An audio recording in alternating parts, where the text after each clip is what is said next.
buenas tardes, Lanterns. Bienvenidos a otro nuevo segmento de mi canal Kyle Rayner Reviews. En este caso, este segmento que empezamos hace poquito, protagonistas del cómics, donde tuvimos como primer invitado al legendario Jerry Orway y no podíamos bajar la vara. Y en esta ocasión vamos a tener otro invitado de lujo. Voy a presentar a mi compañero de aventura, el señor Mario. Gente, estoy muy emocionado. Kyle, mil gracias nuevamente. Esta vez me toca ser el Green Arrow del equipo, así que bueno, no quiero hablar más nada. Que venga el invitado. Solo lo que voy a decir es esto. Sí, sin dudas. A partir de ahora vamos a hablar un poco en lo que es inglés para que el señor Banks pueda entenderlo. El invitado de lujo, como ustedes habrán sabido esta semana y que tenemos el spotlight hoy, es el señor Mr. DARRYL Banks. Hello, everybody. Hello, Mr. Banks. Hello. Green Lantern's light. Green Lantern's light. Green Lantern's light. How are you? I'm doing great. How are you? I'm fine. Thrilled. We are here in our houses. We are in our houses, but you know. We are so thrilled to be able to speak with you and share this moment talking about your career, about Green Lantern, about my favorite Lantern that gives the name to my channel, that it's Kyle Rayner. Also, it's a great pleasure to speak to someone that, as we said before with Mario, marked one of our childhood moments with Green Lantern, with Green Lantern, and with a lantern, with a lantern, because I always say that there's so many generations, and every generation has a Green Lantern. Yes, true. And true. This is our generation. And our generation, Green Lantern is Kyle Rayner, man. Kyle Rayner. So, for a start, let's about your beginnings. Let's talk about your beginnings and how you got into comics. Okay. I started 1989. I worked in independent comics for about 5 years. My first published work was a book called Cyberpunk for a company called Innovation. And it was supposed to just be watercolor, but I wasn't that good at watercolor, so it became mixed media.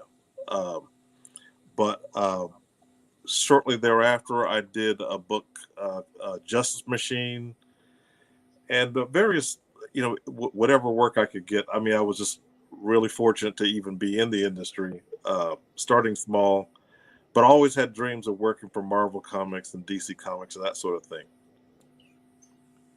Like every artist, right? Oh, absolutely.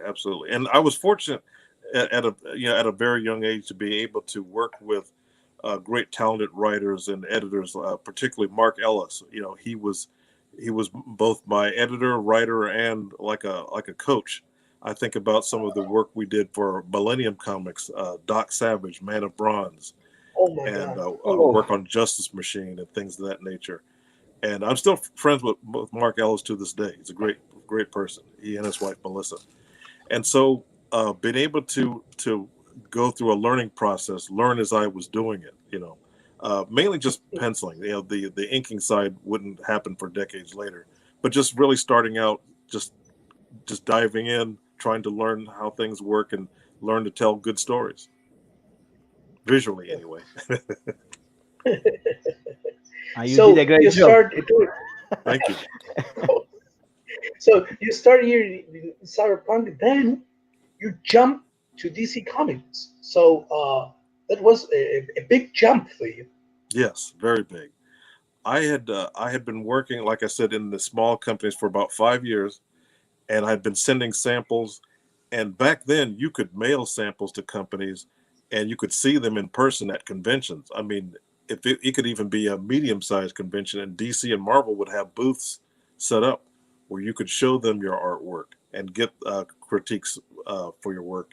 And I would go, but it would always be sad because they wouldn't they didn't like my work at first. Even after I was published, they still had things that they wanted me to work on. And so I because I was determined to to work for the bigger companies, I kept practicing. I kept staying with it. And as as a person of faith, I believed that God was going to help me with my vision to work for DC and Marvel.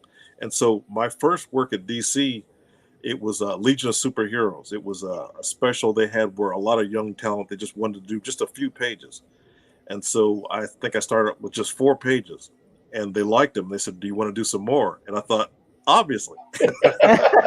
So I did more and more Legion of Superhero work, and then they said, "Well, we want you to do some more fill-in issues for Legion, the whole book."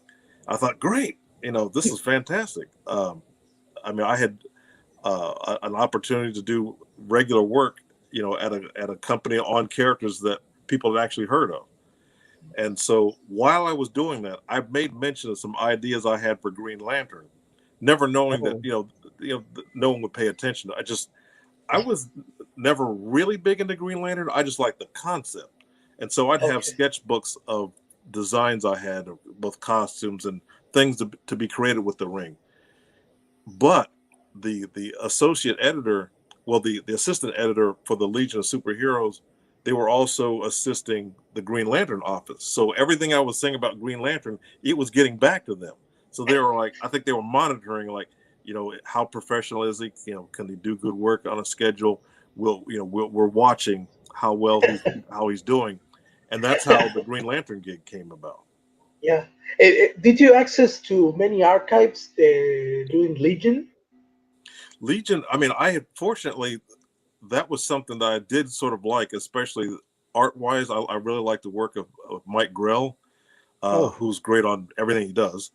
So I would actually have some Legion of Superhero books here and there. And also, I think of a great artist that worked on the book previously, Chris Sprouse, his work on Legion of Superheroes. Chris Sprouse. Who also lives here in Ohio. I think about, I like characters like Matter Eater Lad was one of my favorites. As weird as that was, the idea that you could eat anything and that was a superpower, I just thought that was cool. I mean, people like Lightning Lad and some of the other characters. That's fine, but just to me, just being able to eat anything and like all the I actually had a character of my own. It was a dragon that was like half man, half dragon, had the same powers, and I got that idea from Matter Eater Lad. So it was ironic that I ended up drawing the actual Matter Eater Lad in some of the stories I did for Legion. You're not the only one that it's a fan of Matter Eater Lad, because recently I heard, I think Todd McFarlane said that also he was a fan of the Matter Eater Lad. Really? And I don't know. I always, when I read Legion comic books, it was like another character for me. Mm-hmm. For me, one of my favorite legionaries was Saturn Girl or Lightning Lad. The main three. The big three, sure.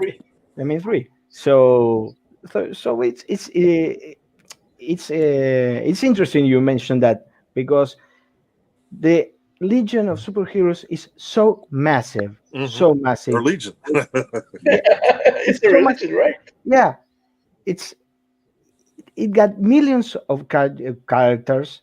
It got millions of possibilities, and that is something that is difficult to work on, because as Mario said, and I was wondering the same, how many research you had to do before you had to get into the artwork. Now, fortunately, since the stories I were working on, they were continuations of something that was already going on. Yeah. They would send me, because I didn't have a computer back then, they would mail me photocopies of reference and character designs, and sometimes they wouldn't want me to design things, but most of it was already done. So I just had to make sure I didn't drop the ball with with what I was handed. Um, when you mentioned the amount of characters, I mean, you think about it. There's so many, and not only is this are they there's a lot of them. They're interesting. I think about Timberwolf. That's another one of the characters I really like. And a lot of people may not know this, but Nightcrawler of the X-Men was originally created to be a Legion of Superheroes character. He was created by Dave Cockrum, who was the artist on Legion, and he pitched Nightcrawler, and they rejected it. So he liked it so much he hung on to it. And when he was at Marvel, he said, "Well, let's try him for this X-Men." So originally, Nightcrawler was this close to being a member of the Legion of Superheroes. Right. So in that time, the X-Men were huge, were massive.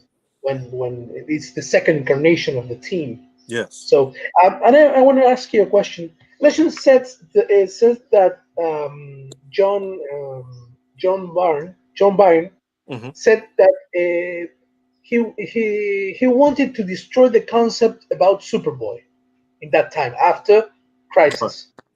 So the Legion will not exist anymore. So you're working in that time. Well, a few years after that, but you can do the Legion if if John Byrne's desire was accomplished. Well, it was one of those things where it was probably a situation where legally DC didn't want to get rid of that wealth of characters. I mean, even when I was on Green Lantern, there was no Green Lantern Corps, but we knew in the back of our heads that they would return. So even during John Byrne's time, where he made it seem like there was no Superboy, which, I think in the back of our heads we knew we'll go back to it. It's like so many changes, it's just temporary, But with Legion, they showed that they could have an existence even without him.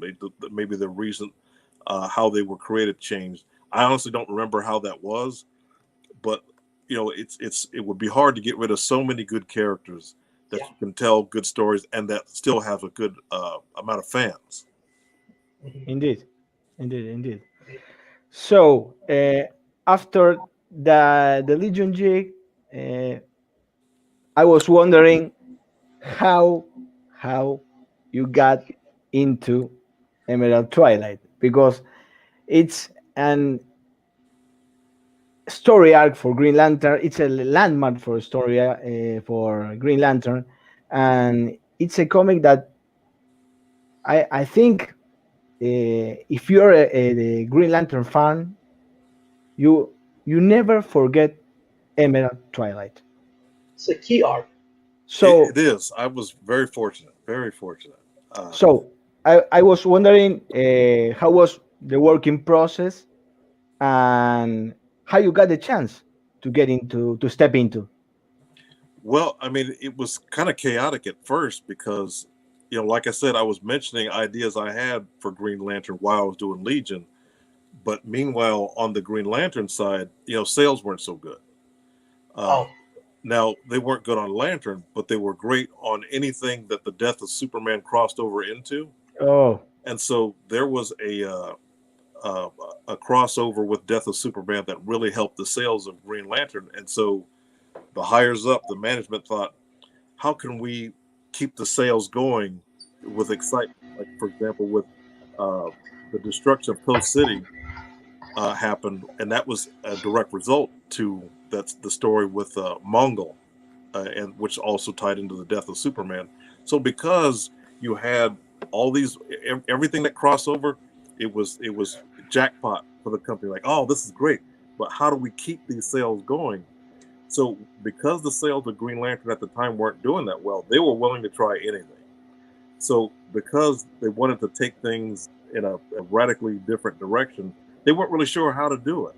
So even initially after I was hired, I actually was given a script that I did, like 4 or 5 pages for that weren't used. It was a different writer and everything. And then somebody somewhere just thought, no, this isn't it. This isn't different enough. because it's still centered on Hal Jordan and the core and all that stuff. We want to be even more different than that. So that's when they brought in Ron Mars with the whole idea with taking it in just the most dramatically different direction they've ever done before. And that's when we created Kyle Rayner and things of that nature. Ron Mars. Interesting was, I'm sorry. Did you have a question? Yeah, pardon me, Mr. Banks. Ron was coming from writing Silver Surfer. Yes, and from in Marvel. He'd worked on Silver Surfer, he'd worked on Thor, and a few other things at that time. And I guess they had a big editorial meeting with writers and everything to kind of let him know he had the job for Green Lantern. Now, he could tell the story a lot better than I could, but I was aware of his work. I'm not sure exactly what I had purchased of his. I know I had. And when I found out I was working with him, I thought that was great. And I had no idea how great it would be. Working with Ron is that one of my favorite things about working with Ron Mars, and we still do it to this day in many ways, is that he's a writer, but because he has so many friends that are artists, he thinks like an artist, though. So often in the script, he'll think, well, how will this look?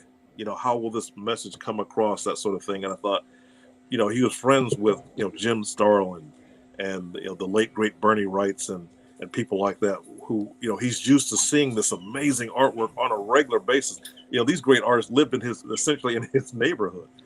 So his scripts are very clear, and it really helped me understand what he was going for, so that when it came time for me to draw it, it was our relationship as far as making this visually, it made my job a lot more easier. And also it made it more fun too, having a writer that really cared about my input. You know, I mean, it's not wrong for a writer to just write a script and say, here, artist, draw that. I mean, I've experienced that as well, and that's fine. But Ron was really curious on what I thought, because his philosophy was, as an artist, if I'm thinking certain images are going to work, that's going to make the writing and the visuals work together that much better. That arc is really wonderful because it's so visual to us. It's an impact. Every page is an impact visually. So I was thrilled when I read it. Thank you. So I have a quick question though. You're in Argentina. Is it clear? Is there a difference? Because you know, obviously I speak to a lot of American fans about Green Lantern, but is there a different feel for it in your country? Like, do you see things in a different way, or is it pretty much the same as an American fan? About what, Mr. Banks? I'm not sure. Just like what happened? About what culture has different definitions of heroes and that sort of thing, but there's a lot of things in common. Oh, okay. For example, I mean, to this day, what happened with Hal Jordan becoming Parallax? Now, when we were doing that, we never thought of Parallax as a villain. We just thought of him more like he's just an angry person who's been pushed too far, and he did something he eventually regretted. But so often he was thought of as, people go, oh, Parallax, that was a great DC villain. And I'm thinking, well, we weren't going with villain per se. So I was wondering, was that perceived any different in Argentina than it is anywhere? It was shocked. It was thrilled that when I read it, it was.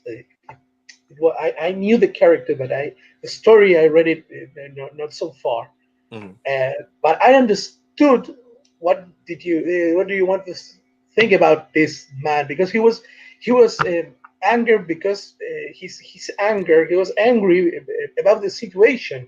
Mm-hmm. He didn't want it, so he was pissed. You know, he was pissed with Oa. He was pissed with everything. Right.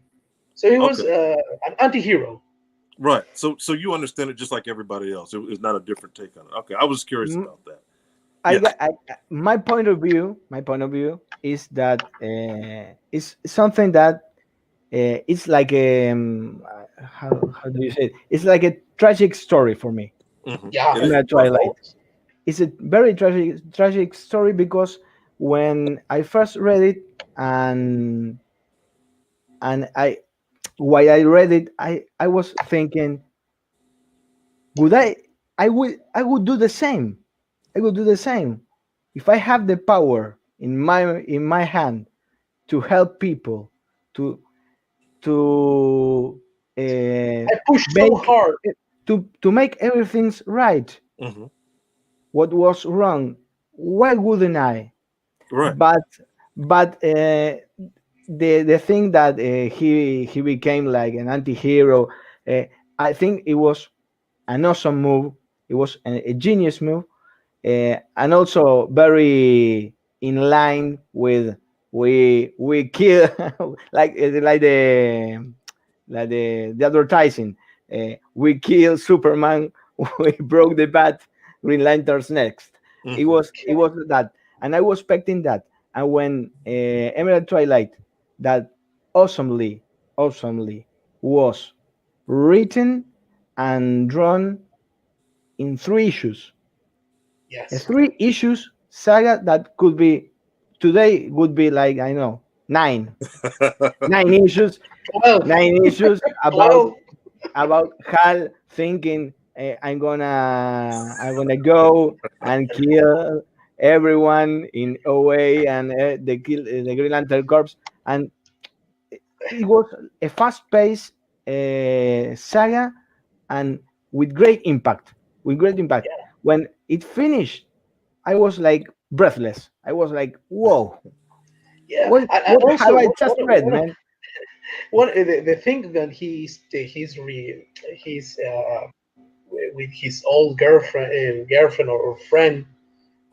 He's walking to his house. Everything. It could be one issue, but no, it was not one issue. So it was so impact, so thrilled that it was perfect. Thank you. Thank you.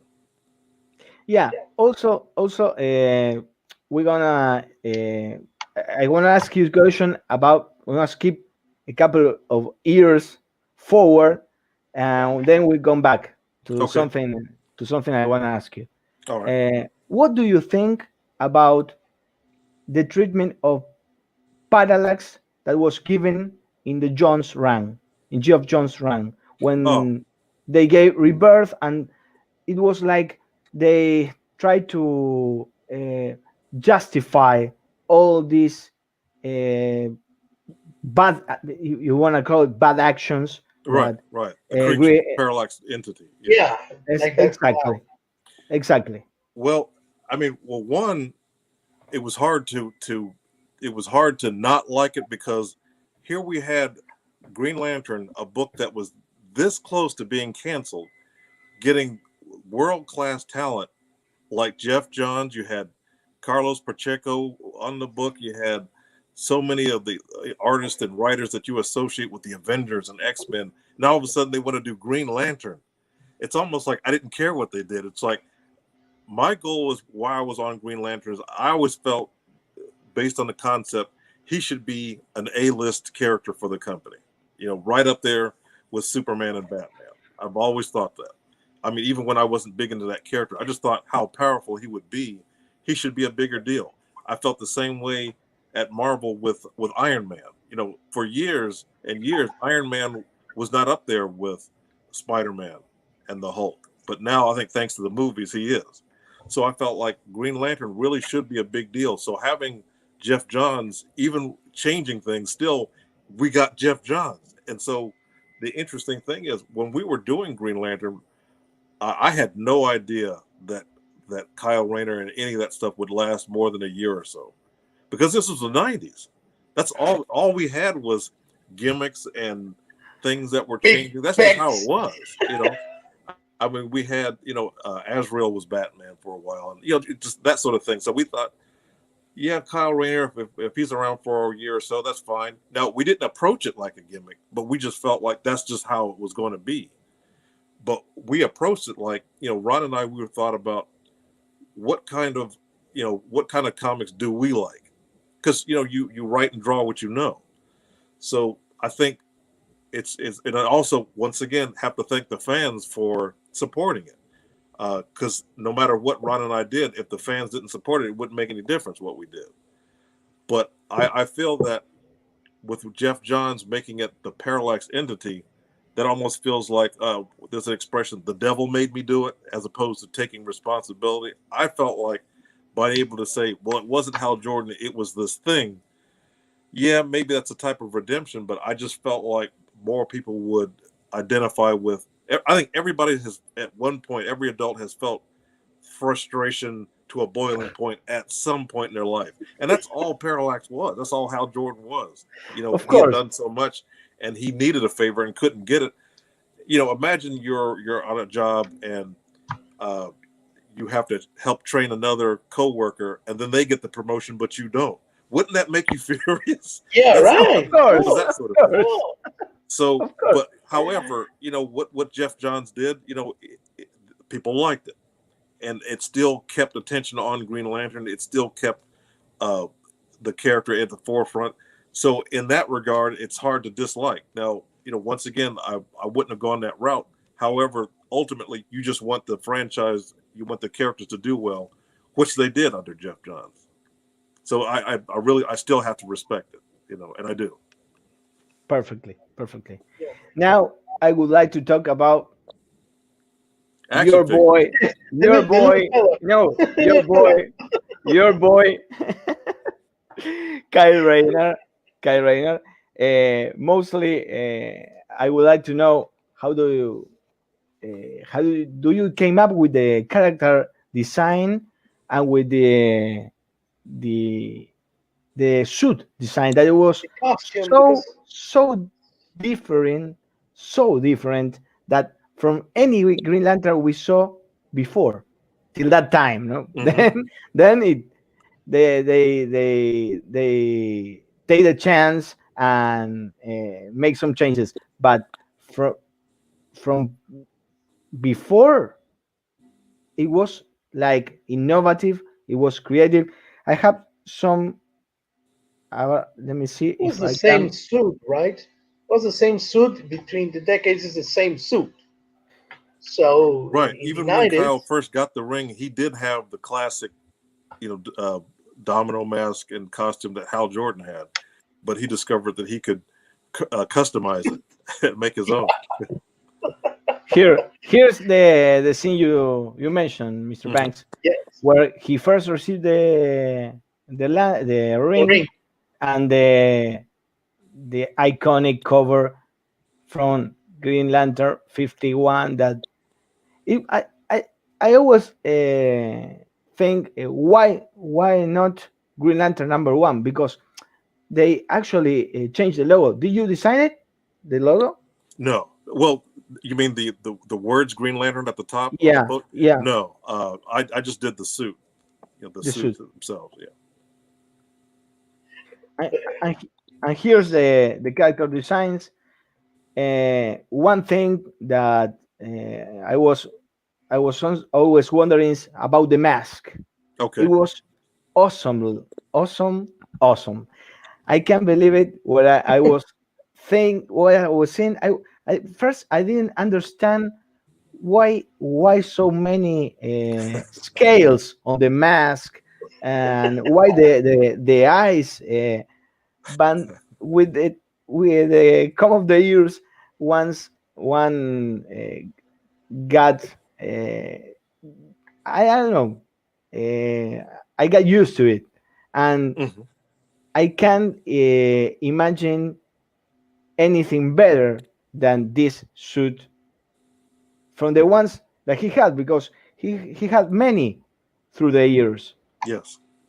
But I would like to, if you can tell us about the how do you design it, or what did you base Kyle's designs on? Sure. Um, his costume went through a lot of changes. I had, even long before I was even doing comics professionally, just in sketchbooks, I had ideas for Green Lantern uniforms. Just, and there was one in particular I had for John Stewart, Ah, and his logo that Kyle has was actually one I had in a sketchbook I had for John Stewart. Oh, Um, just something I just did just for myself. hmm. And so when it came time to design Kyle, I thought, well, I've got that costume design I came up for with John Stewart. Well, just the logo, because now the suit was different, but the logo I had on another sketch. See, Kyle Rayner's costume is a culmination. It's different different ideas all put together. For example, I had to submit lots of different costume designs for them to approve. And so DC said, well, we like the mask from this one, the gloves from this one, the boots from this one, and then So put was it it together. hybrid?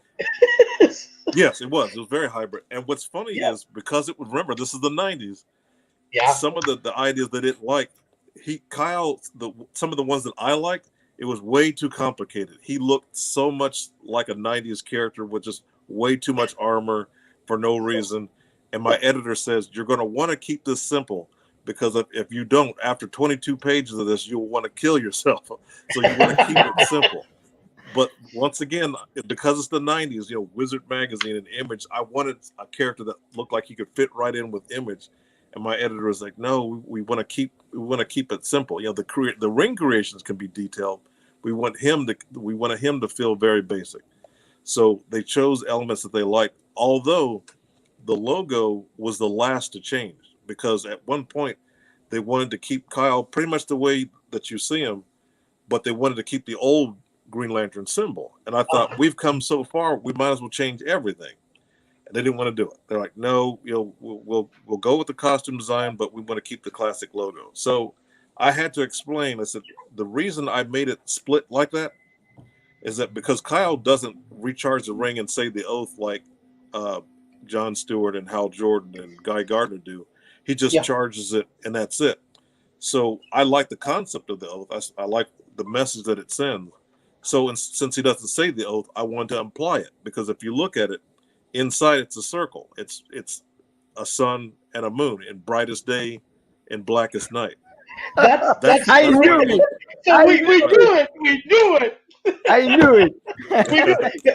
Mr. Bank, this is an infancy between you and us. This is a talk between us. Last night, we are talking about we wanted to ask you that question about the blackest day and the the blackest night and the day about the logo. So we have this conversation. So we were right. We were right. Good. Yeah, indeed. When we spoke about the logo, I told Mario maybe the logo design tries to make a parallelism with the Green Lantern Oath in brightest day, in blackest night, and when you just say this, I can't believe it. I was right. See? You're right. I can't believe it. Hey, wow. You got it. Now, the mask, that was, a lot of people don't like the mask. Some people do, some people don't. The origin of it, the mask, was that growing up as a Marvel fan, there was a character, he was part of the 70s X-Men. His name was Sunfire, the Japanese superhero. And I always liked his mask because it went around his nose but didn't fall close like Batman. And for some reason, I don't know why I just thought that was so different. Normally if you make a mask like that, you have it fall real close to the nose, kind of like Batman or Nightwing. So I thought, Kyle Rayner, I want to give him that. It goes around the nose, but not real closely, like Sunfire. So that's why his mask kind of looks like that. And I wanted to keep it angular to match the rest of the costume. But yeah, Marvel Sunfire was my inspiration for Kyle Rayner's mask. I want to ask you a question, because something I love for this character is the power battery.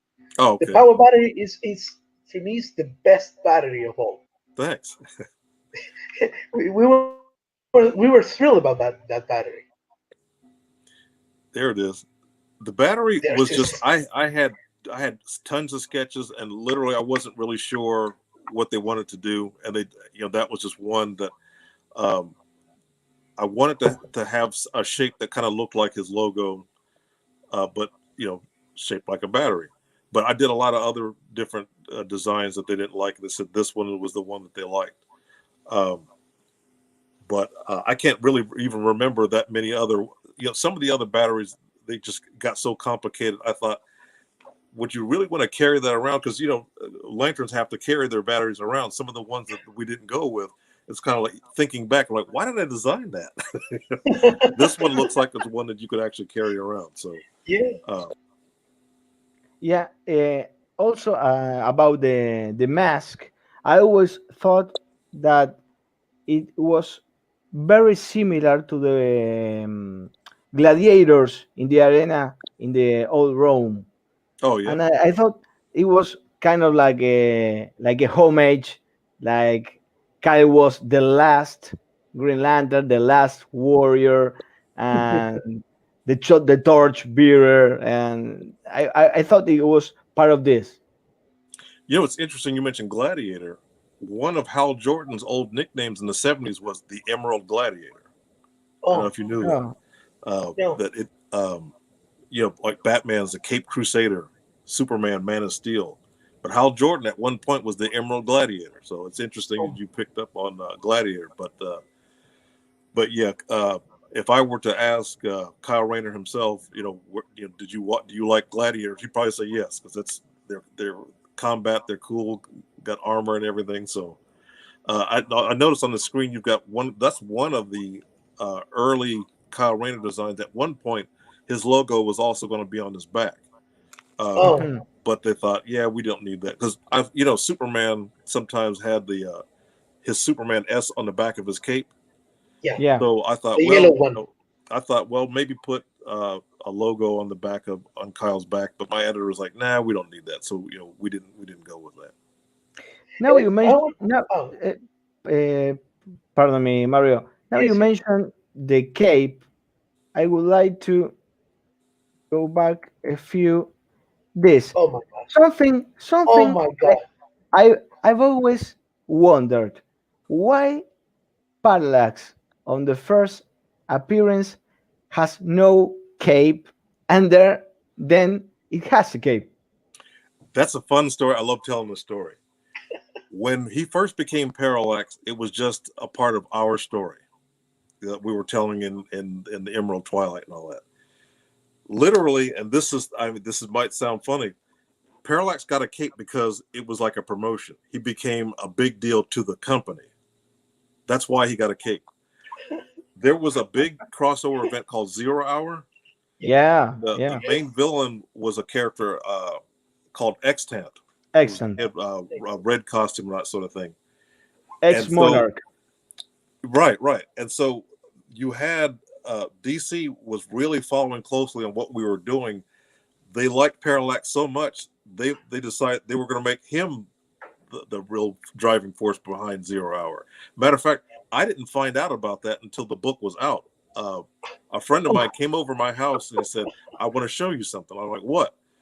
You know, Parallax is going to be behind Zero Hour, and so I thought, "What?" I didn't even know that. So DC had me, design a cape for Parallax, because it's almost like, well, a cape. You know, he's gonna, it's like big characters got to have a cape. Magneto, Doctor Doom, or whatever. I was not, Uh, I was thinking about Magneto. so they thought he needs a cape. So I thought, okay, no problem. So that's how he got a cape. It's like it was a promotion. Like he was officially a bigger deal to the company. So DC said he needs a cape now. So that's why he didn't have it at first.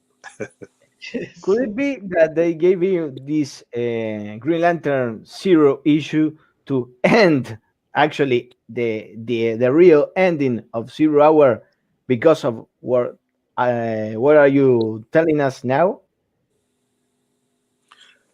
Well, honestly, I haven't read Zero Hour in so long. I don't really remember how it ended. I just remember in the issue, the Green Lantern Zero, the showdown between Kyle Rayner and Parallax on Planet Oa, how they kind of came to terms on things. I love But honestly, I forget how Zero Hour ended up. Zero Hour if ends with if I don't remember, Kyle holding Parallax and Green Arrow shooting an arrow to Hal, and Oh, they disappear. And they disappear when damage does the Big Bang and then creates the new Earth. okay. And they appear then on Oa, and this is the final showdown between Kyle Rayner and Parallax. And so when I read that, I was thinking that, hey man, they gave us 5 issues, but the ending is in a 6 issue on Green Lantern. What happened? What's happened here? Another interesting thing is that a lot of things that we wanted to do, it's like we created the new shiny toy for the company that now all of a sudden everyone's paying attention to. But before they weren't. That's why we're able to do such dramatically different things, because nobody cared. It's like the book was on the edge of being canceled, so we could do anything we wanted. But in doing so, it's funny. There were people that said, "Oh, you ruined Hal." I'm like, no. What was ruining Hal was no one cared about Hal. That's why the sales were so low. If people loved Hal Jordan so much, we would have been out of a job. So what was happening is that with in comics, in particular in DC, there are levels to things. Certain characters are you could say, in offices. For example, the Green Lantern office is like down here, but Superman is here, Batman is way up here. So you had hires up, like in Justice League, wanted to do things with Parallax, like with Final Night. That was another big crossover where Parallax died in that. Now, the Green Lantern office was told about that. They had no control over it. We didn't want to kill him off because ultimately we wanted to make everything full circle, bring Hal Jordan back to just being a Green Lantern. Well, then next thing you know, Parallax is dead for a while. You know how death is in comics. In comics. They're coming back. Yeah, it's like they're dead today, they're back next issue. Surprise, they were alive. Like, oh, big shock. So a lot of things changed when you had the higher offices wanting to do stuff with Parallax, because it was like, wow, Hal Jordan is interesting now. Let's, what can we do with him? And so the Green Lantern office just had to go along with it because they were lower in authority. Mm-hmm. That was great. I want to ask you about that and about Kyle Rayner specifically right now. Can we talk about Kyle Rayner right now? Yeah, sure. About the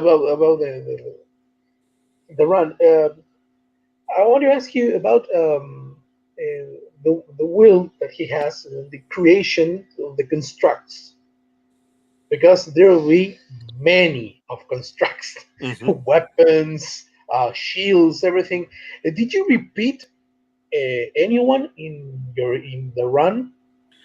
It's interesting you mentioned that. In my mind, I thought because he can create anything, there shouldn't be any repeats. I should be able to come up with something different each time. And my editor said is that, I want to make it a mandate.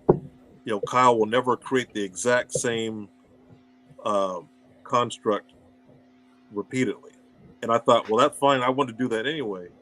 Now, it could be the same type. It just can't be the same thing. For example, if someone is attacking Kyle and he wants to create a shield, he can keep making shields, but the shield, what it is, has to be different. Maybe in one issue, it looks like a knight, like a medieval knight shield.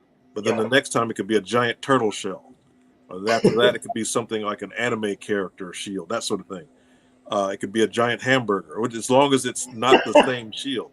There was one exception of something he could create repeatedly and could be the same. For a while, he was creating battle armor around himself to fight like a hand-to-hand combat, like he did with Son of Darkseid, Graven, Son of Darkseid. That armor he created around himself, that he was allowed to create repeatedly. But other than that, we always wanted to make whatever he creates different each time. Also, I would like to ask you how how was to be an artist of a title as Green Lantern for so long, since these days artists don't have this long run on titles like, I don't know, Batman, Superman. They have short runs, and you did were the artist. You were the artist, like, I don't know, more than 90 issues. It was like off and on for about 8 years, but I have to say I had amazing artists like Paul Pelletier and Jeff Johnson. Uh, I know I'm forgetting somebody as far as doing fill-ins to keep it going, because I wasn't fast enough to do it every month. Uh, not at all. You know, I was not very fast at all. So I always had great artists who could fill in and help.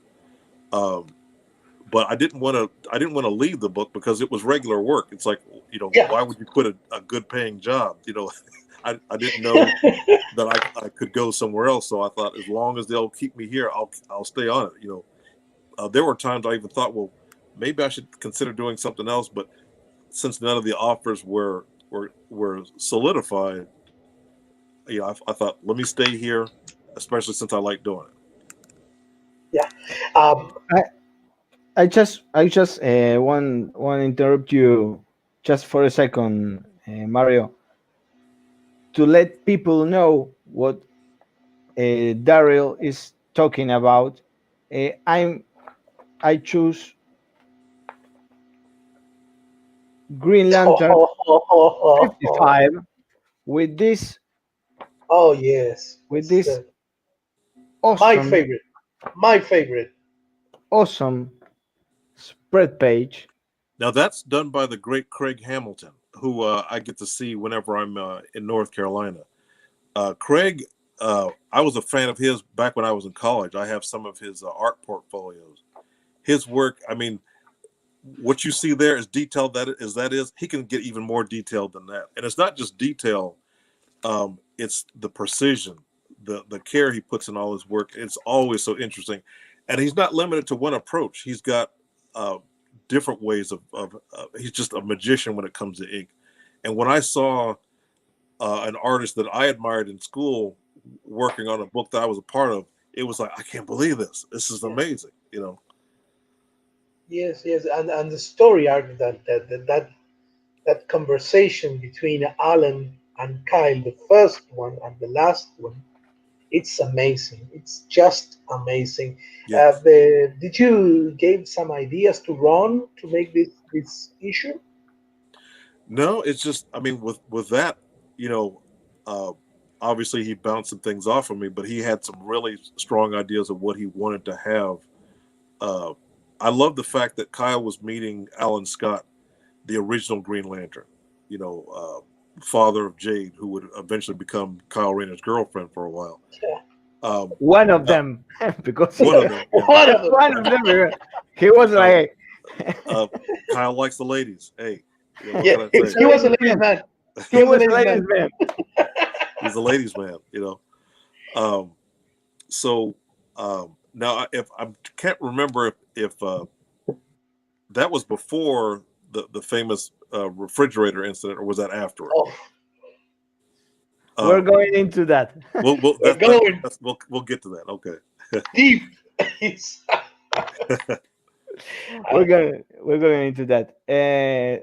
Before going into that specifically, I would like to ask you about if you had any inspiration for the creation of Kyle Rayner as a character. You know, it's interesting. A lot of people think that Kyle Rayner being an artist was my idea. It wasn't. It wasn't. That was Ron and my editor's idea to do that. Of course, I thought that was great, but that was unexpected. I remember even when we were trying to come up with a name for Kyle, I thought that we were going to go with something that almost, you know, like Bruce Banner or Clark Kent, something like that. So I thought, was it going to be something like, you know, Kyle Cassidy or something like that? And so they end up using Kyle Rayner, which, you know, now I can't picture it as anything else, you know. But at one point I thought, well, it's a comic character, so he'll probably have one of those names that, you know, it feels like a comic book name. But yeah, they settled on that, and then making him an artist, which I thought, that's great. So even the apartment that Kyle lived in, that was just loosely based on the apartment I was living in at the time. I just kind of looked around and like, yeah, he'll have a table that looks suspiciously like mine, and have, you know, art supplies in bins that look just like mine. I'm like, hey, no one will be able to know. So. And what about the famous comparison between Kyle and Peter Parker. Oh, yeah, that's 100% intentional. Oh, Uh, we were that's what we wanted. You know, as Ron and I are both. I mean, I grew up on Spider-Man. I mean, through my entire childhood up till or maybe around college, Spider-Man was my favorite. So working on a character that was in many ways DC Spider-Man, I was all for it. Even though we're not there yet, but even Alex is Uncle Ben. I mean, oh, she was created 100% to be Kyle Rayner's Uncle Ben. We patterned Kyle Rayner roughly on Peter Parker, and just like Peter Parker, he would need a reason to use the powers he has, not just for selfish reasons, but to be a superhero. And I so, thought he I thought he she needed an was. Uncle Ben, and that's where Alex came in. I thought that Alex could be Gwen Stacy, not Uncle Ben. Hmm. I, Well, I thought so, but it's my interpretation. So, well, see, Gwen Stacy was around a long time though, oh, before she finally died. But I mean, when you think about it, Alex wasn't around that long. Maybe a little bit longer than Uncle Ben, but not much longer. Mainly, like I said, she was created for that express purpose. But what we didn't oh, expect, we did not. No one, not Ron, not me, not the editor. No one knew that people would really attach to her character like that. Now, you always hope that they would, but uh, my editor said at one point they got more letters about the death of Alex than turning Hal into Parallax. People were well, so that was. shocked, you know. I told Kyle a short time ago about Alex. Why they kill her? Why? Because she was too bossy with Kyle. She was very bossy, very bossy. But he was inspirational to him. Yeah, Yes. that's He was, why I also see Alex do it like an Uncle Ben type, because he was the inspirational for Kyle, the one who stood there for Kyle, the one who pushed Kyle to be a superhero hero. and all that. And there's a quote I took from the comics that it's very similar to a with great With great power power, great comes great responsibility. responsibility. And it says, I mean, I didn't realize doing this, being a hero, came with a price. I thought it was going to be great, but it cost me Alex. Oh, it was so touching, It's Mhm. so so touching. heartbreaking, Yeah. so Yeah, heartbreaking. so touching. And now I I would like to pass to some original artwork. The first one is from the last pages of Green Lantern Zero. The second, I think it's Green Lantern 64, when When the Kyle man, is introduced to the Justice League as the new Green Lantern. yeah. Awesome work, awesome detail. Thank you. I don't. And sorry. See, see, see. And we got to the refrigerator Ah, yes. refrigerator thing. Well, um, Well, this is actually this is what we saw in comics. mhm. Yeah. And searching in the dark Internet. internet, uh, I found out that the real artwork, correct me if I'm wrong, Mr. Banks, was this. That's correct. That's the way I originally drew it. As you can see, um, Alex, even though she's still dead, she was intact. Yeah. She was whole, and the uh, all the the shells were crushed to make room for her body. Now, the thing is, when I guess at the time the Comics Code Authority thought that was too shocking, they said you're going to need to cover that up some. And I didn't want to do it because I thought, well, I don't know about anybody else's refrigerator, but my refrigerator isn't big enough to accommodate a body. I thought if you cover it up, people are going to think, She's chopped up in pieces in there. But hey, the bosses said we gotta cover that up with a door. So fine. Well, that's exactly what everybody thought. Oh my God, she's in pieces. He killed her and put her in the refrigerator in little pieces.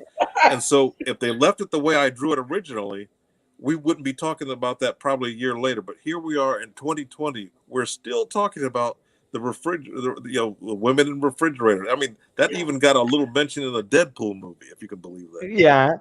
Yeah. So all because of they censored it in an attempt to censor it. They made it much worse. They made it much worse, as you can see. It's so shocking, this image. It's like The Godfather when Bolt discovered the head of The horse head in the bed. Yeah. It was the same. So I said, no, my God, what did they do in this page? So I was shocked and thrilled at the time because it was genius. I said genius. It was great. I'm also wondering if when you draw this page, you think it would be so important for the Green Lantern mythos and most talk about for decades. Mm-hmm. Forget decades, because it became so iconic, this page, that this page and this situation, that uh, today in 2020 we're still speaking about Kyle and her girlfriend in the fridge. So do you think it will have these repercussions? No, not at all. Not at all. I mean, in some ways, it's good because it keeps people talking about it, keeps people interested, and even newer generations are going, where's that? What's the book that has the guy whose girlfriend was in the refrigerator or something? So they want to find out about it. And so, in some ways, the controversy actually helped, I think. I mean, it's unfortunate. I mean, we always and still do think of the death of Alex as tragic. It wasn't something. I mean, there were people that were saying, "Well, Ron Mars hates women." Well, he's married and has daughters, so he doesn't hate females. It was more like Yeah. Alex was created to be Kyle Rayner's Uncle Ben. It wasn't a message against. It wasn't saying violence against women was okay. If that was the message, I wouldn't have drawn it. And DC wouldn't have published it. But it was meant to be shocking to Kyle and to be an important story element. And in many ways it was, but we had no idea it would have the iconic impact the way it did. No one saw that coming. And really, when you think about it, that's how a lot of good comics happen. I think about Stan Lee when he created Spider-Man. Amazing Fantasy was not doing well, and the publisher said, "I don't care what you do with Amazing Fantasy, just do whatever you want." And then we got Spider-Man out of that. Spider-Man, right? So sometimes when a book isn't doing well, that could be a positive thing. You could try some different things. Mr. Banks, why did you use Major Force as the big bad, the big villain? That I'm not sure if there was a reason behind it. It could be he was around, and maybe some of the other Green Lantern related titles. I'm not sure how he got chosen. And also, when you use a character that's not an A-list villain, you're not going to have other writers saying, "Oh, I had plans for that character." It's like, who was using Major Force? And also it kind of, in some ways, it made him a bigger deal of a villain. It's like he'll be like, "That's the villain that put the woman in the fridge," as opposed to, "Yeah, he's just some guy." Like somebody that. I mean, let's be honest. DC's have some great villains and they have some not so great ones. Yeah. You think about I don't know, Calendar Man and Kite Man or whatever. So having a villain be able to give him something more of impact, I think that ended up working well for him.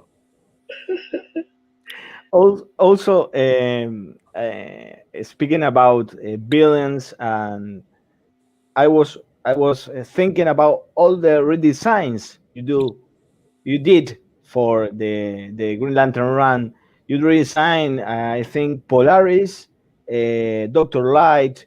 You But actually, created. Dr. Polaris was designed by I think Joe Quesada. I didn't design, uh, Oh, but with the Dr. Light, yeah, I did get to play around with that one. But the Polaris, I drew him, but I didn't design that.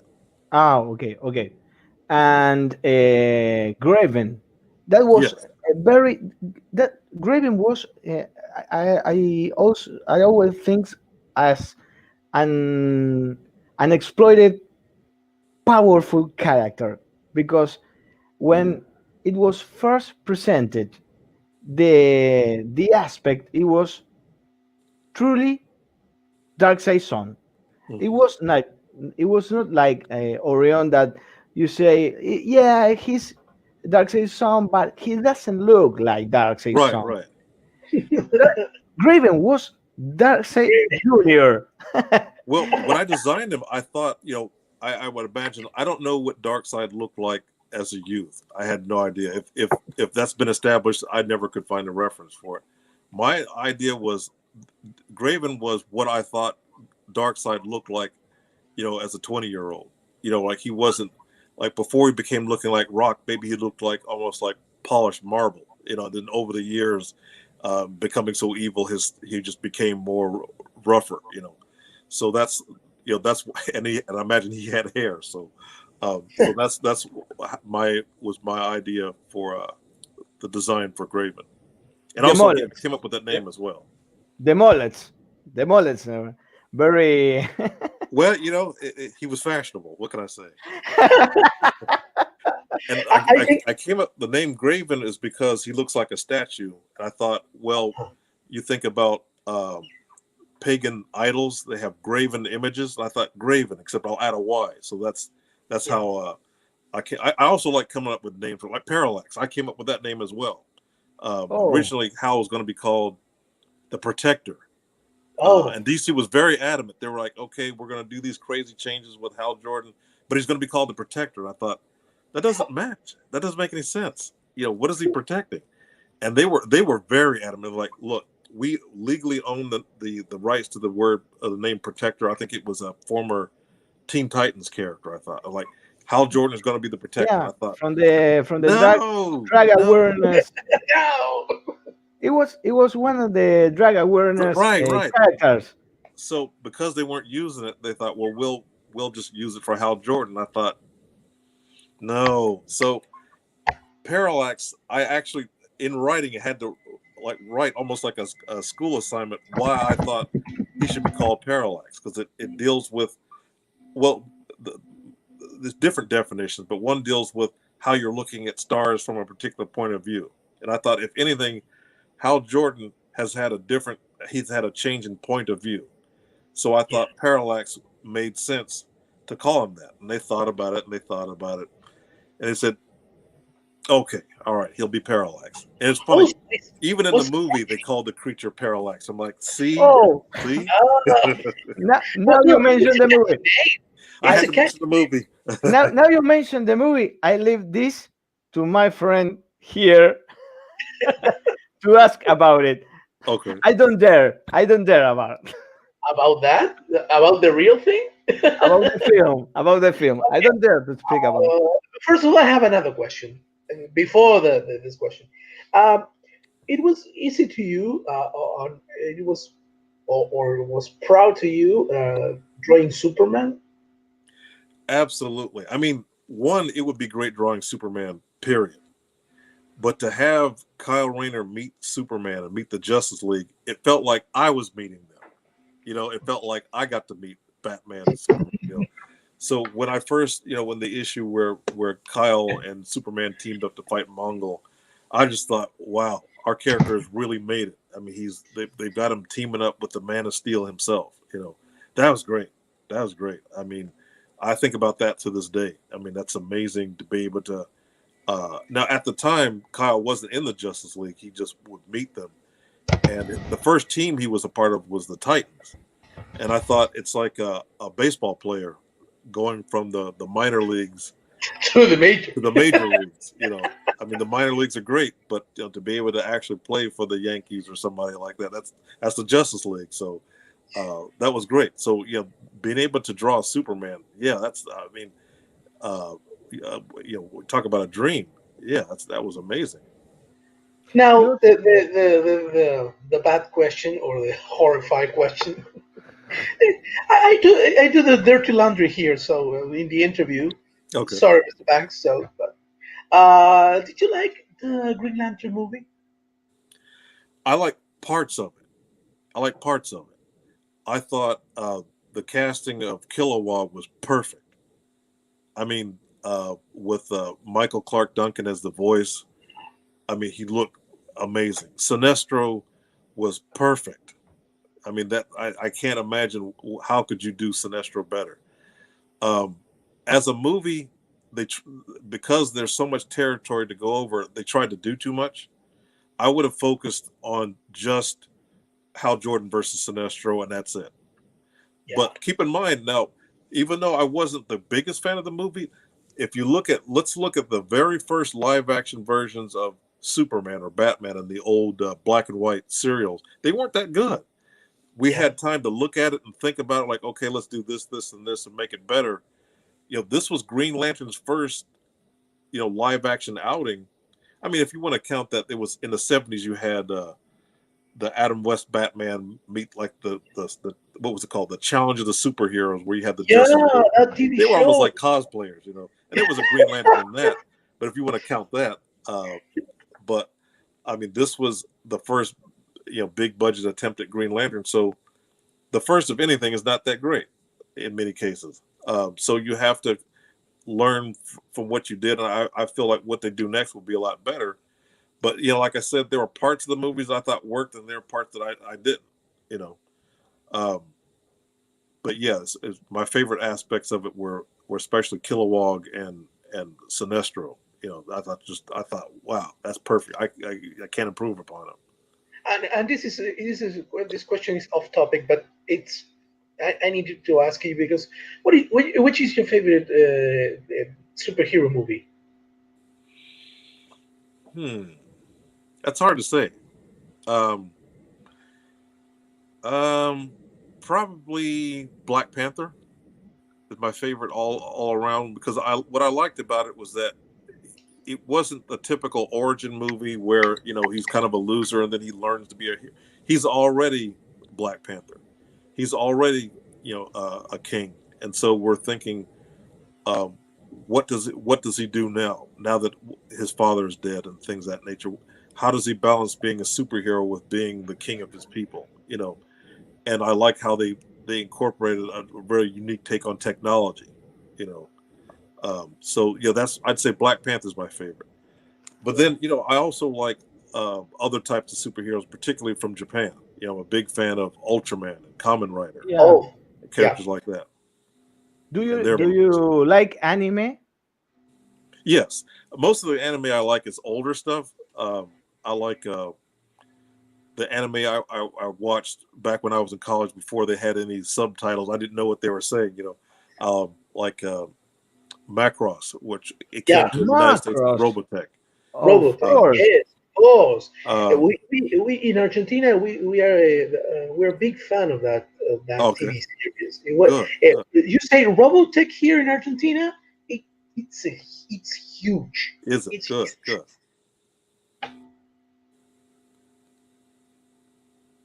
So, any other questions? Yeah. What else? Do you have any other anime that you love? Oh, let me. What about Dragon Ball? Yeah, I like Dragon Ball as well. I liked Dragon Ball years ago. It's funny, when I first started watching it, nobody knew what it was. I mean, I used to get a modeling catalog called Hobby Japan back when I was in school, and very very little of it was in English. And I remember seeing the characters. I thought I really liked the designs a lot.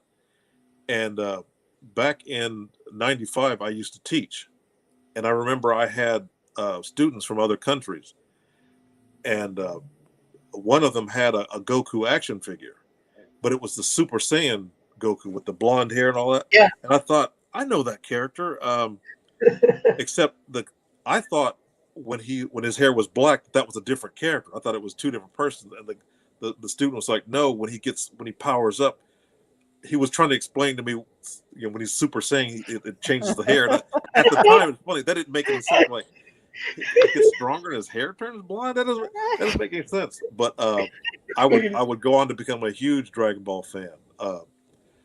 But I love Dragon Ball. Also, I love super robots like like Mazinger Z. Oh, nothing. Another hit here in Argentina. Mazinger is another big hit. You said Robotech, now Mazinger. No, so. See, I mean, there's so many different types of characters that I love out of Japan. I could just keep going on, especially with live action. Like I mentioned, Ultraman and Kamen Rider. Also, I'm a big fan of. You've heard of Jaspion? Jaspion? It's like he's like part of the space sheriff. He's a Super Sentai series. Made by that same company. Super Sentai is kind of like Power Rangers, like it's a team. Yeah. He's by himself for the most part. I'm trying to think of other anime. Have you ever heard of Gravion? That was a lot of Gravion. That's from maybe early 2000s. Godanar. I like giant robots. It is normally a lot of them they're very similar with very Evangelion. Yeah, have you seen it? Yeah, have you watched it? I've seen that. I guess there's a more modern version of it. I haven't seen that. I've seen the older series. But as far as robots, I tend to like like Great Mazinger, Mazen Kaiser, Great Mazinger, all those robots created by Go Nagai, the Japanese artist. Yeah. Just if it has cool designs and lots of action, chances are I've seen it and I like it. Some more than What's that? So you love the Pacific Rim about Guillermo del Toro? Oh, absolutely. Well, he's a big fan of anime and Ultraman. I remember watching a video of him in Japan, and he was greeted by one of the aliens from Ultraman, the Bolton alien, and I thought I already thought he was cool, but now you're an Ultraman fan too. So yeah, Pacific Rim, the first one. I mean, I didn't dislike the second one, but the first one I loved that. I mean, that's amazing. That's one of my favorites. Mr. Banks, now you mentioned that you love robot series and that kind of anime. Now I understand most of Green Lantern construct. See? you did. Ryan likes things that I like, like wrestling. When he's doing the wrestling moves, that comes from me liking wrestling. So it all makes sense now. It's all coming together. Yeah, it's all coming together. And finally, we would like to talk about one shot we really love, that it's the Silver Surfer and Green Lantern Unholy Alliances, when Kyle Rayner confronts Silver Surfer. Silver Surfer, but actually it's Thanos and Parallax. What can you tell us about the working process in that series, and how it come up the idea and became the key for something else that was Marvel versus DC? That's my favorite project I've ever worked on in my career. I mean, I've done a lot of great things that I enjoy, but that's my number one favorite thing I've ever worked on. The idea that I was going to be able to play around with childhood characters was just unbelievable. And then knowing that Ron Mars, who wrote The Silver Surfer, was going to do a great job because he was familiar with both. Yeah. And then to be inked by, this is earlier on, working with Terry Austin. You talk about an icon that I became, co-workers and friends with. It was just one mind-blowing blessing after the next, Now there's a double page spread with the origin of the Silver Surfer with Galactus. That wasn't originally in the script. I pestered Ron Mars over and over again to put that in there. I thought, I may never get a chance to draw Galactus professionally. I thought, can we put him in there? He thought, well, I said, well, we are introducing these characters in the story. It would make sense. He goes, yeah, it would. So, that was I still remember drawing that to this day. I'm like, here it is. I'm drawing Galactus in a book. It was great. I loved it. Loved it. I mean, we got Galactus, we got the Silver Surfer, we got Thanos, we got Terrax. I mean, even Cyborg Superman was in there. So that was my favorite project. And I didn't know at the time that Marvel and DC were gearing up to do their big crossover. This was there were some things that I remember saying to my editor, like, well, wouldn't it be cool if we could have this character? He goes, I can't really tell you, but we don't want to. There's a reason we don't want to put certain characters in it. I'm like, wonder why? Never knowing. Oh, you're about to do this a big crossover that's bigger than the old 1970s Superman and Spider-Man. This is going to be an event, with lots of crossovers and that sort of thing. So, yeah, I mean, I always keep this around because it's, like I said, this is my favorite project. I mean, I've like I said, done a lot of great things, but that's my favorite. Oh, Also, it's so beautiful and so a good story, and I repeat myself. It's one prestige of 50, 56, 55 pages, and an awesome story. If today you gotta tell the same story, it could be like, I don't know, 4 issue miniseries speaking about more about Emerald Twilight. that's the beautiful, and that's the something I really enjoy about the 90s, about the 90s saga, and about how you worked on the run, and how you endure for like I said, 90 issues and plus, because there was some extras you work on, and you always maintain the a level that was amazing, amazing. Thank you. You couldn't you could tell, especially in issue number, I think it's 100, when he travels to the past and meets Hal Jordan. It was that saga from 6 issues. It's awesome, and it's gorgeously drawn. Thank you. I that was, during that long run on Green Lantern, that was a personal favorite in many ways because the Legion was in it. So it was like everything came full circle. It's like I started my journey with DC Comics doing Legion of Superheroes, and then went on to do Green Lantern, and it's kind of like my old classmates, like, hey, it's the Legion again. So, but it's Kyle meeting the Legion. I loved it. I love. I want to say, Mr. Banks, I love the thing that you draw about the scene that Kyle visits Alex's grave.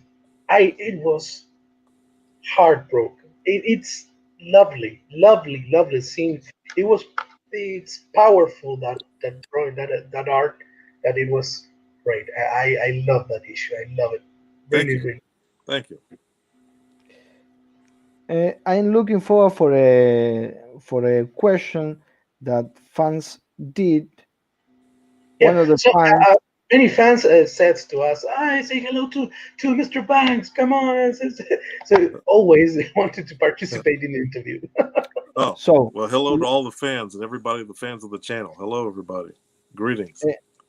one of the questions we have here is from Comic Stream, that's on the chat, and what he is asking is, what's the most uh, difficult part of give birth to the story with illustrations? One of the most difficult parts. Sometimes it's not it's not what you would imagine it to be. Some of the hardest pages for me to do were actually, they should be the easiest, and that's a splash page. Earlier you showed the last page from issue 0 of Kyle flying in space. So often I had a big image of Kyle just by himself. Because I've done it more than once, how do I make it interesting each time? That was, those are actually some of the most difficult. If it's just a page where it's got panels and a story, I have a clearer idea in my head of what I want to do. But when it's a splash, it's kind of like, okay, now we've done him a splash page of him flying before. How do I make this one look interesting also? Because keep in mind, so many great artists out there do that same thing. How do I make mine different without trying to as they say, reinvent the wheel? It's kind of like, just do it. It's like clock is ticking, just draw it. So often I'm looking at a blank piece of paper, I'm thinking, I don't know what I want to do. You don't have time to waste. Just go. Terry Austin once taught me, because I used to read the whole script and then think about it, then start drawing. He said, don't start drawing, don't look at the script beforehand. Get your sketchbook and read it, and then whatever pops into your head, sketch that. And that saves a lot of time, because having read it beforehand, there's so many possibilities. And I think about artists that I admire and thinking, I could never do it as good as this artist over here. There's too many things that'll slow me down, because I already wasn't very fast at it anyway. So it was, some of the most difficult part was really starting what to do first in the planning stages. Another question I have here is, what do you think about Kyle treatment through the years with the different artists and writers? It's because you have different artists and writers, they're going to see things different. That's just how comics is. No matter what character. I mean, how Spider-Man is today is different than how Stan Lee and Steve Ditko did it. I think as long as they're showing respect to the characters and the fans like it, that's really the point of it. Because really, we have to remember, it's a business. If fans don't like it, it doesn't sell, and that's bad for business. I mean, a lot of things happen. Unfortunately, a lot of changes happen because that was what was best for business. A lot of times we want to think of it just from a creative standpoint, but really, in this case, DC Comics, they have to do something that the fans are going to want to support. As far as how Kyle's been treated, I'm just glad he's still around. Now, I don't think he's around much right at the moment, but I mean, once again, when Ron and I were doing the book, we figured, 1-2 years, and we'll just go back to Hal Jordan. We'll forget all about Kyle Rayner. But the sheer fact that he's still being talked about and thought about to this day, we didn't see that coming. We just didn't. And we're speaking about 25 years of Kyle Rayner, and 26 this year. I think it was 25 last year, 26 this year. It's incredible. It's incredible. Hard to believe. Wow. It's incredible. It's incredible. And just to finish the interview, we prepare a couple of pictures that we like to tell us the story behind it. Okay. This one. Mr. T. Mr. T. Peter the Pooh. Now, well, one, you'll notice I was much younger. This was about 1992, I think. And you notice I had hair then. That was a lot thinner. That was it wasn't a convention. It was a sales conference for a distributor called Capital City Comics. Yeah. The company, it was an independent company I was working for, Millennium Comics. They were there to make connections and promote their books and that sort of thing. And so there were panels of other companies promoting things they were doing. So Now Comics was also there, and they were doing a Mr. T comic book, and so he was there signing autographs. Now, I was a fan of Mr. T. I thought I have to get his autograph. That he signed. You could get a Polaroid picture taken with him and get it signed. And I thought, this is the best thing ever. Stan Lee was there, and I that's the one and only time I got to say hi to Stan Lee. He was actually in a hallway going to the restroom, and there were people around him. I thought this might be my only chance to shake hands with Stan Lee, and I did. But I got to tell you, meeting Mr. T was a big deal for me. I liked him in Rocky and the different movies he was in, and A-Team and that sort of thing. So. Also, I think I mentally thought he was taller than he was. We're about the same height, But great personality. He was as you would imagine him to be. But yeah, that's a great moment. Meet Mr. T. I pity the fool. I gotta tell you real quick. In his panel, he was very enthusiastic, but he wasn't really well versed on some of the terminology for comics. Like people were asking, will his comics have now remember this is the 90s. There were holofoil covers, with holograms and different gimmicks on the cover. Someone in the audience said, will you have foil covers? And he goes, foil covers, of course we're gonna have foil covers. Then he turned to the person behind him and said, what's the foil cover? And everybody laughed, and he turned back around and looked mad, and everyone went like quiet. It was something out of a TV show, like, foil covers. What's a foil cover? What's a foil cover? Ha ha ha! Oh, it was so funny. It was something right out of a TV show. I will always remember that. Also, that same year, that was the Spider-Man, I think, 30th anniversary, something like that. So that's one of the reasons Stan Lee was there, and they had a lot of Spider-Man anniversary things there as well. But yeah, me meeting Mr. T, that was a great moment for me. And here's another one. I must say that Mr. T is another big hero for the Argentinians. So, is that right? Good, yeah, good. Right. You said Messenger, Robotech, now Mr. T. Maradona, Mr. T. Good. Yeah. Here in Argentina in the 80s, there was a huge fandom about Mr. T because of the A-Team series, and it was a huge hit here. Yes. And here's another one that we also spoke about when being Furuya, the original Ultraman.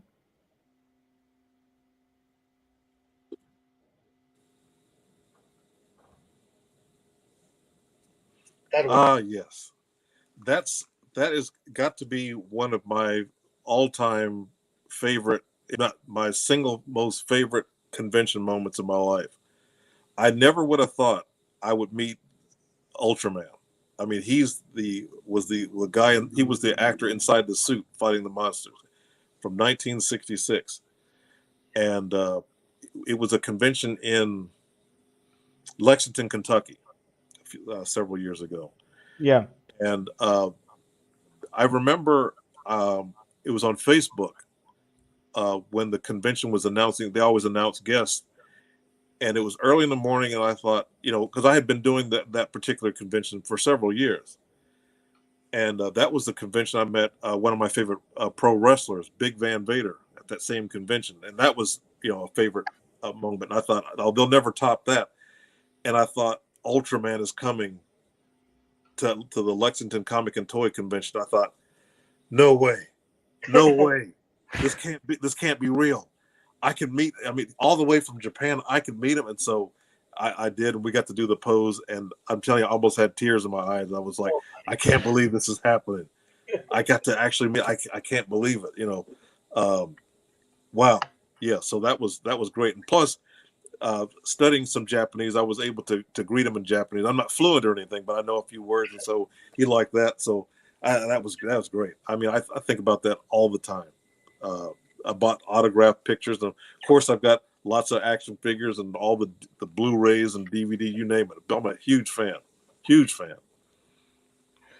And here's the last one, that it's with the creator of Alan Scott, Martin Nodal. Ah, yes.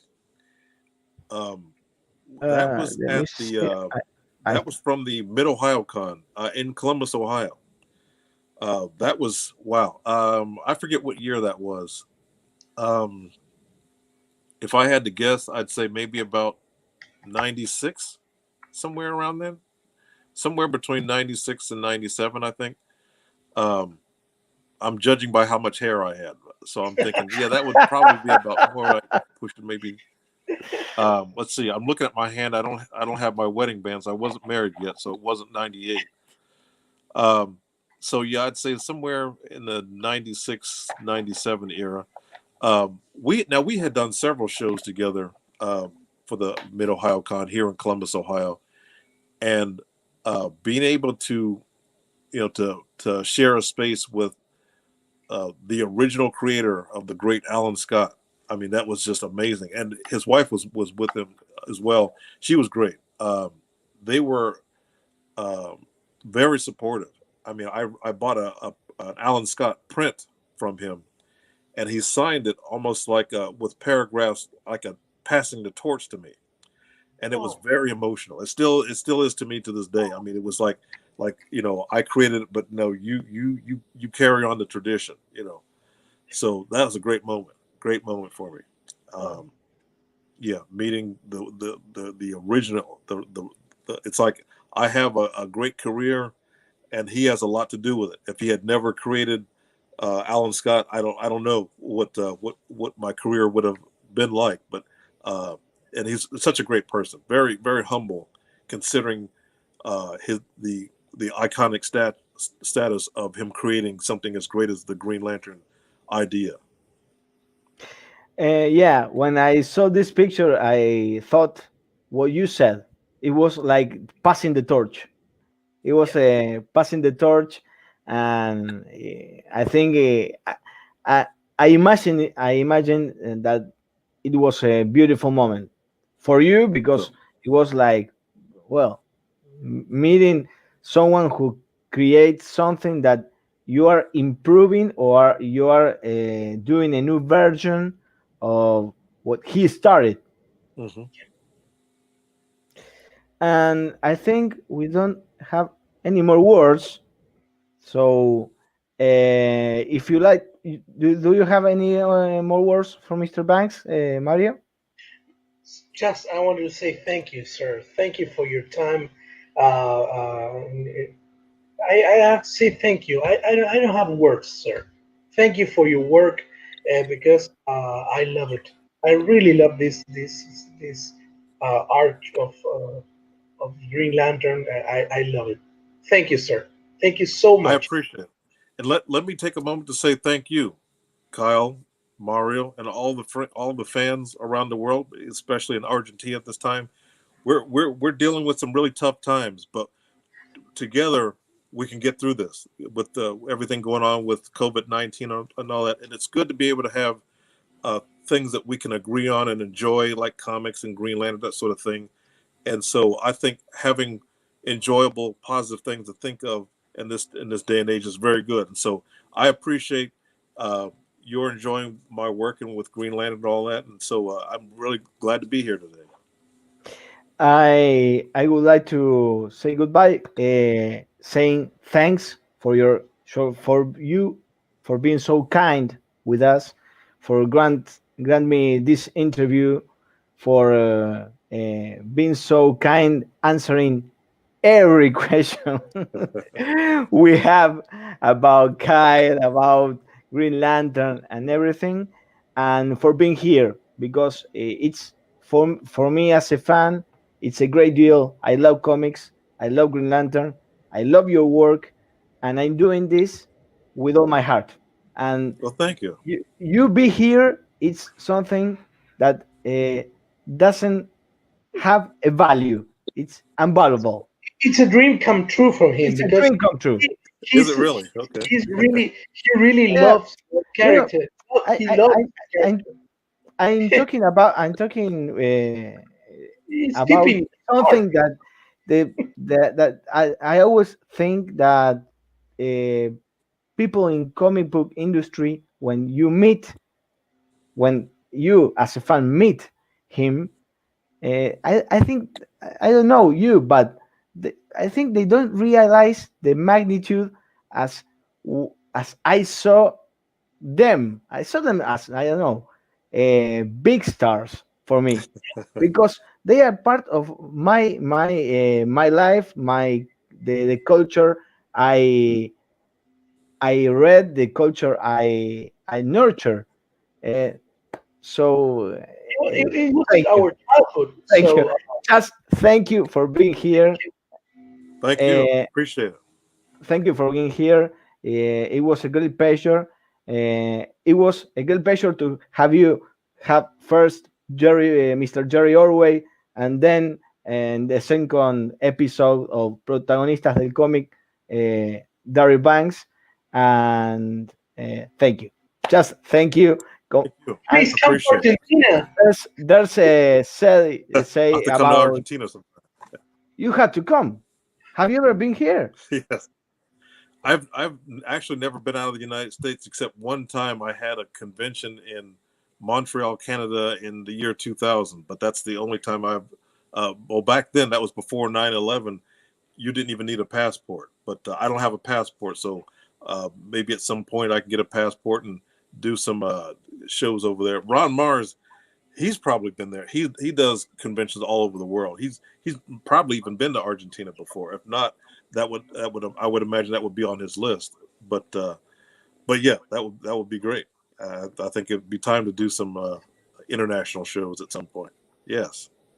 Well, here's a song says, total thanks, Mr. Banks. Total thanks. Totally. Totally Thank thanks. you. Totally thanks. So we see you, guys. I will speak in Spanish. I got Go to ahead. change the tape on my head. Okay. Nos vemos, muchachos, en el próximo episodio de Protagonista de Cómic. No puedo contener mi emoción de tener al señor Daniel Banks acá, pero bueno, nos vamos. Gracias, vamos. Mario. No, basta. Por favor, y nos vamos hasta el próximo episodio o hasta la próxima review. Gracias. Chao, nos vemos. Gracias. Adiós.